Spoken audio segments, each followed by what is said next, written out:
9h-10h sur France Bleu Orléans, les experts. Bruno Berthier. C'est l'hypnose de spectacle, le vent en poupe, parce que justement spectaculaire. L'hypnose thérapeutique, elle, est bien plus discrète et pourrait soulager de bien des maux, bien des troubles, bien des phobies. Peur irrépressible du vide, des araignées, de l'avion, problèmes de sommeil, de stress. Et si l'hypnose thérapeutique devenait votre amie? Quels sont les grands principes de l'hypnose thérapeutique? Comment fonctionne-t-elle? S'adresse-t-elle à tout le monde? Est-ce réellement efficace? Pendant combien de temps? 02 38 53 25 25. Si vous voulez des réponses à vos questions, posez-les. Si vous êtes convaincu par l'hypnose thérapeutique et que vous voulez nous expliquer en quoi elle a pu vous aider, 02 38 53 25 deux fois. Sylvain Brosset, bonjour. Bonjour. Vous êtes hypnothérapeute à Orléans et ne me dites rien. Laissez-moi me concentrer. C'est une journée un petit peu particulière, ce 3 avril. Il me semble que c'est votre anniversaire, Sylvain. C'est pas passé inaperçu. Non, on va se remettre. Merci beaucoup. Je vous en prie. On va devenir sérieux 30 secondes et on va revenir à nos moutons. Depuis quand l'hypnose thérapeutique est-elle connue et utilisée? On a des premières traces d'hypnose thérapeutique qui datent de quelques millénaires avant Jésus-Christ. Alors à l'époque, on n'appelait pas ça l'hypnose thérapeutique, mais c'était des protocoles qui passaient par la voix, qui permettaient de soigner certaines affections qu'on pourrait appeler aujourd'hui psychologiques ou psychosomatiques. C'est-à-dire c'était le ton de la voix qui était thérapie, ou c'était le contenu et les mots? C'est plus le contenu et les mots. Voire, j'ai envie de dire le contenant, la manière dont on va utiliser ces mots. Mais pas forcément pas que le ton. C'est aussi vous savez, c'est pas la même chose de dire ne mets pas tes mains dans ta bouche ou va mettre les mains sur la table. Parce que il y a des différences entre l'utilisation de la grammaire, la négation, etc., qui va emmener la personne en face qui écoute cette phrase à faire une chose plutôt qu'une autre. D'accord. Donc c'est un lien réel et direct avec le langage. Est-ce qu'on peut revenir aussi sur ce qu'est la programmation neurolinguistique, la PNL, parce que j'ai l'impression que c'est étroitement lié tout ça. Alors tout à fait. En fait, depuis les années 80, que la PNL a été, on va dire, pas inventée, parce que c'est pas une invention, mais mise en place. Eh bien, la PNL s'est inspirée beaucoup de l'hypnose. Et depuis, l'hypnose et la PNL aujourd'hui ne sont enseignées généralement l'une avec l'autre. En tout cas, l'hypnose est rarement enseignée sans la PNL, parce que la PNL nous apporte des structures thérapeutiques qui vont permettre le changement, on va dire, dans le cerveau des gens qui se font pénaliser. Je sais pas si ça se dit, mais pénaliser, pourquoi pas. En tout cas, ça fait un petit peu peur dit comme ça.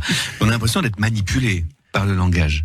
Alors, de toute façon, à partir du moment où il y a du langage, pour moi, dans ma conception des choses, il y a manipulation. C'est-à-dire que si je reprends la phrase que je disais tout à l'heure, mets tes mains sur la table, si la personne spontanément n'avait pas envie de mettre les mains sur la table, on va l'encourager à le faire. Donc c'était déjà une forme de manipulation. Pour moi, l'éducation, c'est déjà une forme de manipulation. Et effectivement, on va pas se mentir, l'hypnose est une forme de manipulation aussi.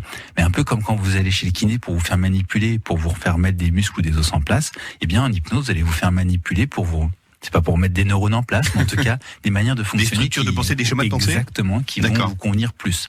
Contactez les experts de France Bleu Orléans. 02 38 53 25 25. Nous parlons de l'hypnose thérapeutique ce matin avec Sylvain Brosset, hypnothérapeute à Orléans. Nathalie depuis Montargis, bonjour.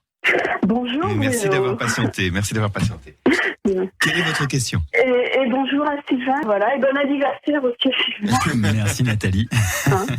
Voilà, donc d'ailleurs j'avais écouté votre dernière intervention avec mes deux oreilles. Voilà, j'avais trouvé l'émission très intéressante. Et encore là, vos petites explications avant Accelerate, sérieux. Et moi je voulais savoir, j'ai mon papa qui a la maladie de Parkinson. Je voulais savoir si l'hypnose pouvait faire quelque chose pour lui.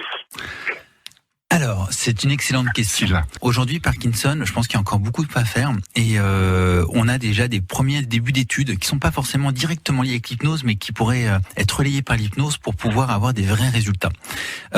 J'en parle avec beaucoup de guillemets parce que c'est des choses que j'ai lues et vues très très récemment. C'est pas quelque chose aujourd'hui que j'ai eu l'occasion de pratiquer au sein du centre d'hypnothérapie régional d'Orléans, ce qui fait que je vous en parle que d'un point de vue de quelqu'un qui fait de la veille, de la recherche autour de ça. D'accord. Donc, pour avoir des résultats concrets sur la maladie de Parkinson, on peut espérer qu'on pourrait faire des choses, mais pour l'instant, je ne suis pas persuadé sur le fait de pouvoir éliminer cette maladie. Avec l'hypnose, on travaille beaucoup sur les symptômes, donc effectivement, si on peut atténuer certains symptômes, ça aide à mieux vivre cette maladie, tout à fait. Mais, oui, bien sûr, oui. pour aller rentrer un peu plus dans les détails et pour vous donner effectivement quelques clés d'entrée différentes, Nathalie, je vous encourage à prendre contact avec nous oui, c'est ce que j'avais l'intention de faire. Bon, Parce que Nathalie. j'avais déjà regardé votre adresse et voilà, pas très loin de France Bleu, donc. C'est on n'est pas loin d'être voisins. Oui, voilà. Ah, il faut regarder autour de soi, il y a des trucs incroyables. Nathalie, merci de votre appel en tout cas. Et sinon, j'avais une autre petite question aussi pour moi. Je sais pas si. Eh ben alors, posez-la et puis on va y répondre juste après. Dites-moi. Eh ben d'accord, c'est pour les migraines. Ouais. Voilà. Vous êtes une migraineuse? Ouais, j'ai des D'accord. problèmes de vue et D'accord. voilà. Ok. Chaque matin sur France Bleu Orléans, les experts, leur mission, répondre à vos questions. Il est hypnothérapeute à Orléans, au centre d'hypnothérapie régionale d'Orléans, Sylvain Brosset. Nathalie est avec nous depuis Montargis. Nathalie, vous êtes migraineuse, c'est ce que vous nous disiez juste avant Julia Doré, et vous vouliez savoir si l'hypnose pouvait vous aider sur ce domaine-là. Messieurs, quelle est votre réponse à Nathalie? Alors Nathalie, en fait, les migraines sont un ensemble de sensations que vous avez qui sont pour le coup désagréables. Et en fait, avec l'hypnose, on peut changer les sensations. C'est-à-dire qu'une sensation qui est ressentie d'une telle manière ou telle manière peut être changée. C'est aussi ce qu'on peut faire avec la douleur. On avait parlé la dernière fois de la douleur, et la douleur est une sensation. Et grâce à l'hypnose, on peut travailler sur la douleur. Là, récemment, on a l'hôpital qui a pris contact avec nous pour qu'on forme leur personnel qui travaille en pédiatrie pour tout ce qui est hypnoanalgésie pour les enfants. Donc on voit bien que vous savez, quand on parle aux enfants et qu'on dit tiens, je vais te faire un bisou magique, ça va aller mieux. Oui. Oui, c'est vrai. Ce bisou magique, c'est vraiment une technique qu'on pourrait appeler une technique hypnotique. Les techniques qu'on peut utiliser en hypnose pour les enfants, elles sont très similaires à ça. Alors évidemment, les adultes, il va falloir faire plus élaboré. On va vous faire plein de bisous magiques, Nathalie. on va vous prendre la tête entre les mains et on va vous embrasser. Oh là là, mais je vais venir. Et alors là, plus de douleur. Mais c'est un peu le principe. C'est un peu le principe, tout à fait, Bruno. Et la preuve, c'est que, en général, je sais pas si vous aviez une migraine là, mais rien que d'avoir entendu Bruno vous dire qu'il faisait plein de Bruno magiques, ça vous a fait rire. Des bisous, je fais pas les Bruno magiques, moi je fais des bisous magiques. C'est Bruno qui est magique. Et qui fait des bisous magiques. France Bleu, c'est une radio apaisante, donc déjà, on sent le soleil. C'est sûr. Et du coup, rien que ça peut vous faire oublier votre migraine le temps de quelques instants. Alors l'idée, c'est que ça dure, mais en tout cas, on voit l'idée. Je comprends. Je comprends la démarche. Tout à fait. Est-ce que ça signifie, Sylvain, que Nathalie devrait consulter éventuellement, mais en cas au moment où elle a cette douleur? Alors, moi, dans ma manière de fonctionner, je trouve que c'est plus pratique de pouvoir tester en même temps, parce que j'aime bien quand les gens viennent en cabinet de pouvoir dire, regardez là, vous étiez comme ça avant, vous êtes comme ça après. Après, pour la migraine, on est sur quelque chose qui vient, donc c'est un peu plus délicat. C'est compliqué. Mais certaines choses, par exemple, quelqu'un qui a une phobie des chiens, quand il vient me voir, derrière, après la séance, on va se balader 10 minutes en centre-ville pour trouver quelqu'un qui promène son chien pour tester si on peut prendre le chien, tout va bien. Ah bah oui, on va tester. Si on a la phobie de l'avion, on part en voyage, on fait quoi? Souvent, on utilise l'imagination. Et les gens, parfois, rien que d'imaginer qu'ils sont dans l'avion, ils se sentent pas bien. Donc, on fait ça en début de séance, on fait ça en fin de séance. Et si en fin de séance, il imagine que tout va bien, vraisemblablement, c'est réglé. Bon, voilà, Nathalie. Très bien. Je crois que je vais prendre rendez-vous pour moi et mon papa. Vous faites comme vous voulez. Nous, on est là pour vous apporter l'info. Oui, voilà. Très Nathalie, belle journée. Grand merci pour vos réponses et bonne journée, Bruno. Merci à vous aussi. Au revoir, Nathalie. Au revoir. Une petite question à vous poser. Comme Nathalie, si vous en avez aussi, 02 38 53 25 25, vous venez vers nous. Si vous avez déjà testé l'hypnothérapie et que ça a fonctionné chez vous, 02 38 53 25 25. Les champs d'application de l'hypnose, justement, quels sont-ils? Parce que j'ai l'impression qu'on va dans tous les sens, que c'est hyper large. C'est effectivement très très large l'hypnose parce que on va travailler sur tout ce qui est un tant soit peu psychologique ou psychosomatique. Aujourd'hui, la médecine allopathique, elle va surtout travailler sur des problématiques physiques, physiologiques. Mais souvent, elle est un peu démunie face à des problèmes qu'elle maîtrise pas. Aujourd'hui, cette médecine allopathique, c'est un super outil. Et c'est un outil un petit peu comme si vous aviez un marteau à la main et du coup, vous avez l'impression que tous les problèmes que vous avez sont des clous. Aller réparer une vitre avec un marteau. Eh bien, nos problèmes psychologiques, souvent, on essaie de les réparer à grands coups de médicaments. Alors, parfois, il y a une origine physiologique, neurologique qui peut justifier ça. Et parfois, on essaye vraiment de chasser des mouches avec un marteau. C'est pas toujours l'outil le plus adapté. D'accord, on peut casser les carreaux. C'est pas bien. Il faut pas casser les carreaux. Dans une poignée de secondes, nous prendrons la direction de Saint-Jean-de-la-Ruelle et Patrice là-bas, sur place. Vous aussi, contactez les experts de France Bleu Orléans. 02 38 53 25 25. Allez, numéro de téléphone composé par Patrice de Saint-Jean-de-la-Ruelle pour poser une question à Sylvain Brosset, hypnothérapeute à Orléans. Bonjour Patrice, bienvenue. Oui, bonjour. Bonjour à Sylvain. Patrice, Oui. quelle est votre question? Eh bien, ma question était de savoir si on pouvait se faire opérer du cœur. Par exemple, j'ai eu une opération j'ai eu un double pontage il y a 5 ans. Et je voulais savoir si on pouvait faire un double pontage sous hypnose. C'est gonflé quand même comme Oui, mais enfin bon. Oui. Moi j'aime bien cette approche. Non, mais bon, moi, Oui. oui, je pense que ça devrait être faisable. Enfin, je suppose. Alors pour l'opération du cœur, Avec un bon praticien. Alors pour l'opération du cœur, je peux pas vous répondre comme ça parce qu'effectivement, ça faut voir avec l'équipe qui va vous opérer, faut voir avec l'anesthésiste, etc.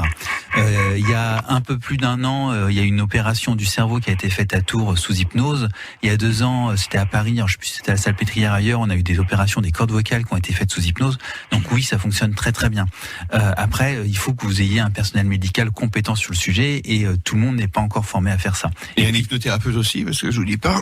Alors souvent, soit ça rate un petit peu. c'est un tandem entre hypnothérapeute et chirurgien anesthésiste, soit c'est le chirurgien anesthésiste qui est lui-même formé à l'hypnose. Moi, je suis fait opérer il y a 2 ou 3 ans de la cheville. On m'a mis une barre avec 6 vis dans la cheville et j'ai demandé à faire une opération sous hypnose. Bon, ils m'ont regardé avec des grands yeux, parce qu'à Orléans à l'époque ils connaissaient pas. Ils pensaient que je blaguais et donc j'ai fait en auto-hypnose cette opération.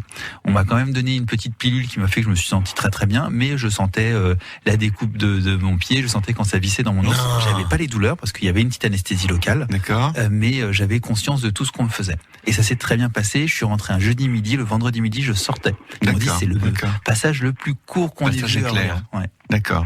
Donc oui, il y a des choses qui peuvent se faire maintenant. Il vaut mieux se renseigner auprès de l'équipe médicale. Ça se fait pas sans l'équipe médicale. Mais c'est vrai que ça a beaucoup d'intérêt parce que derrière, pas d'anesthésie générale, vous vous sentez bien et vous récupérez beaucoup plus vite. Oui, c'est ça. On récupère super bien parce que on dit toujours le choc opératoire, c'est surtout le choc de l'anesthésie, quoi. Complètement. C'est un petit peu compliqué. Il y a certains dentistes qui pratiquent également. De plus en plus. Il y en a plein. On a formé plein aussi l'année dernière. Le champ de possibilités est infini. Écoutez, vous, en tout cas, vous semblez super intéressé par le sujet, Patrice. Ah, mais je suis très très très intéressé, oui. Ouais. Et vous avez déjà pratiqué, vous, perso? Vous bénéficiez de toutes les recherches les plus récentes, non? Alors, la recherche est encore au balbutiement, à mon avis, parce qu'il y a tellement à faire en termes d'hypnose qu'il faudrait qu'il y ait des gros labos. J'ai l'impression d'être à 80% en auto-hypnose.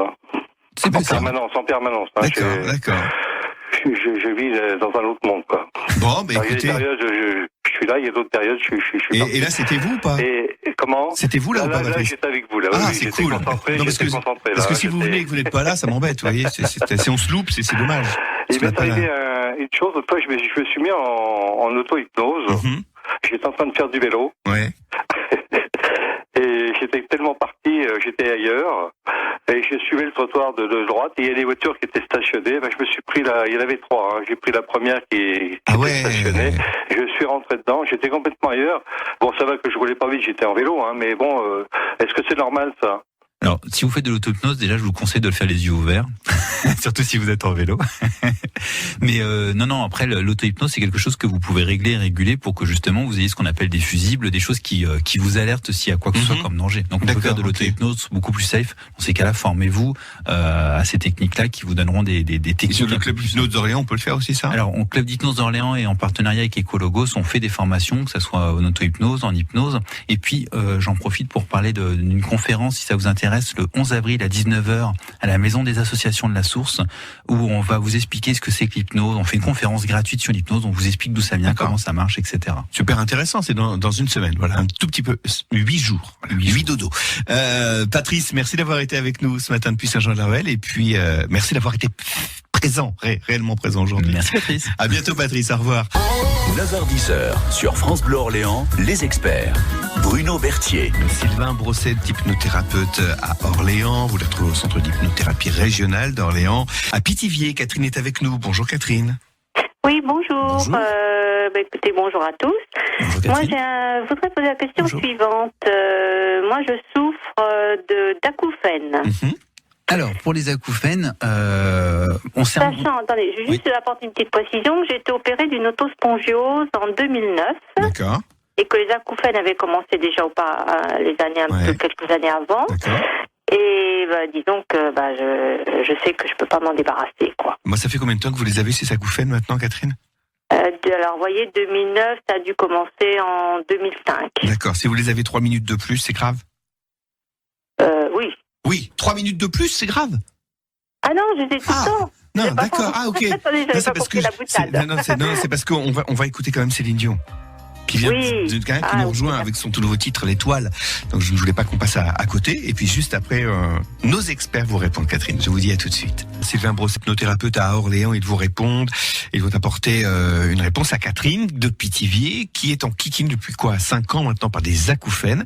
Est-ce que l'hypnose peut venir en aide aux personnes qui souffrent d'acouphènes ?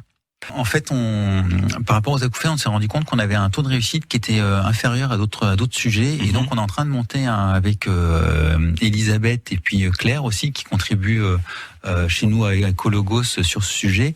Elles sont en train de monter tout un protocole spécifique aux acouphènes. Donc là, on est en train de travailler avec 10 personnes, on va dire test, et des cobayes. Voilà, des gens qui sont volontaires parce qu'ils ont envie de s'en débarrasser. Ouais. Et là, on est en train de mettre ce protocole en place pour vérifier que derrière, on augmente en fait nos taux de réussite, nos résultats. Parce qu'on a à cœur au centre d'hypnothérapie régionale d'Orléans de faire en sorte que les gens, en moins de séances possibles, en fait, puissent résoudre leurs problèmes, quoi. D'accord, ok. Donc c'est en bonne voie a priori. Complètement, oui. D'accord. C'est plutôt rassurant, Catherine. Oui, d'accord. Oui, d'accord. Voilà. Mais c'est parce que j'ai été opérée aussi. On m'a dit que c'était lié aussi à une autospongiose. Parce qu'après, on a découvert que j'avais une autospongiose et les acouphènes étaient amplifiés par... en tout cas, la perception que vous en aviez, c'est ça le truc, quoi. C'est vrai qu'on parle souvent d'acouphènes avec notre audioprothésiste qui vient régulièrement aussi dans ce studio, et c'est vrai que, alors aujourd'hui, on peut aussi techniquement apporter des réponses aux acouphènes avec des appareils qui émettent des bruits blancs qui viennent neutraliser le premier bruit qu'on perçoit.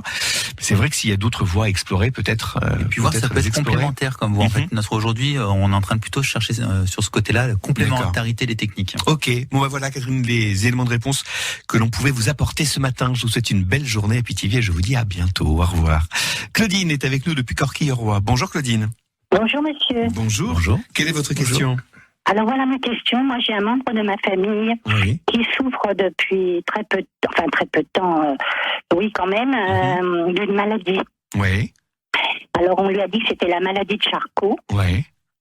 Et là, tout ce qui est médicaments, traitements ne font rien du tout, absolument rien. Claudine, la maladie de Charcot, vous pouvez nous la décrire ? C'est quoi cette maladie ? Eh bien, justement, c'est une maladie dégénératrice du cerveau. D'accord. Alors, on a pensé à d'autres maladies, c'était pas ça. Moi, je les vois souvent parce que c'est un membre de ma famille. Ils ont fait plusieurs hôpitaux. C'est pas que chacun ait son idée, mais enfin, déjà depuis quelques années, on lui a dit,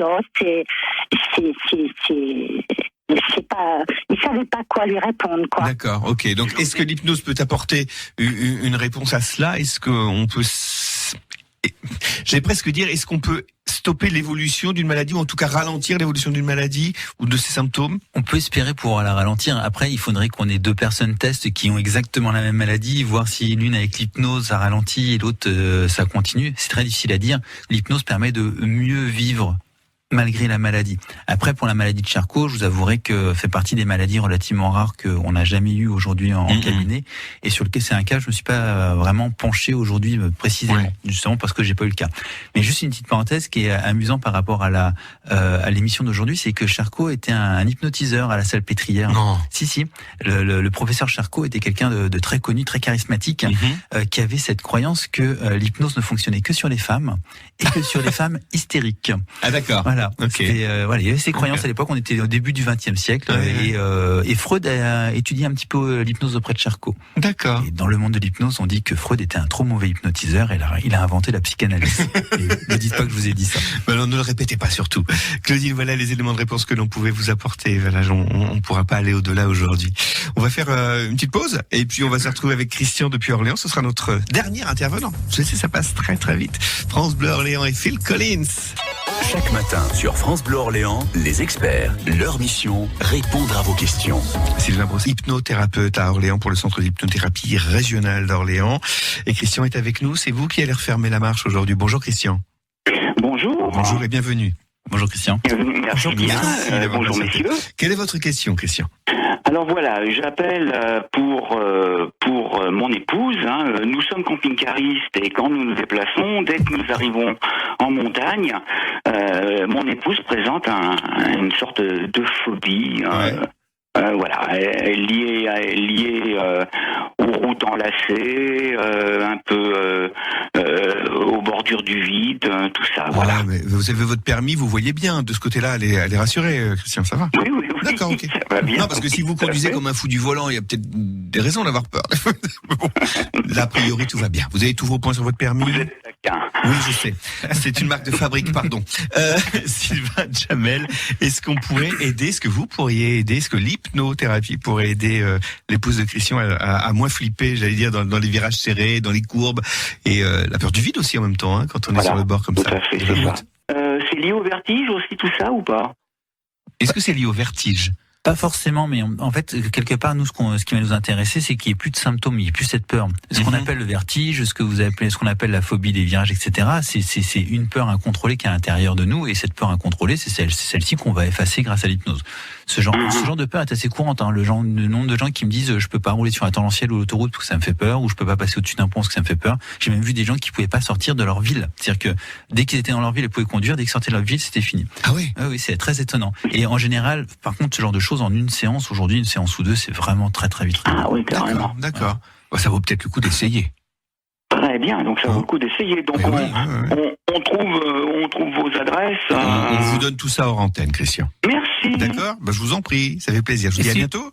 Merci bien, ça marche, merci. Moi, je vous dis au revoir, je vous souhaite une belle journée. Au revoir, Christian. À bientôt. Alors c'est vrai que cette émission se termine aujourd'hui, il y en aura d'autres bien sûr sur ce thème, et merci d'avoir été si nombreux à venir vers nous par téléphone d'ailleurs encore une fois de plus ce matin. Mais si on souhaite en savoir un petit peu plus sur l'hypnose en général, c'est vrai que il y aura ce grand rendez-vous totalement gratuit dans 8 jours. Exactement, donc ce grand rendez-vous a lieu à la Maison des Associations d'Orléans-la-Source, à côté du théâtre Gérard Philippe. C'est à 19h le mardi 11 avril, et on vous expliquera... C'est à quelle heure? 19h, ouais. Le mardi 11 avril. 11 avril. Mais 19h. 19h. À côté du théâtre Gérard Philippe. Exactement. D'accord. Le 11 avril. Il est taquin, Bruno, aujourd'hui. À 19h. C'est pour que ça rentre. C'est pour que les gens notent 19h, 11 avril. Et c'est gratuit. Venez-y. On vous expliquera tout pour poser des questions. Super. Voilà. C'est cool. Très interactif. Merci beaucoup, messieurs. Merci, Bruno. Merci beaucoup, Bruno. Je l'ai hypnotisé. Belle journée. Bon anniversaire.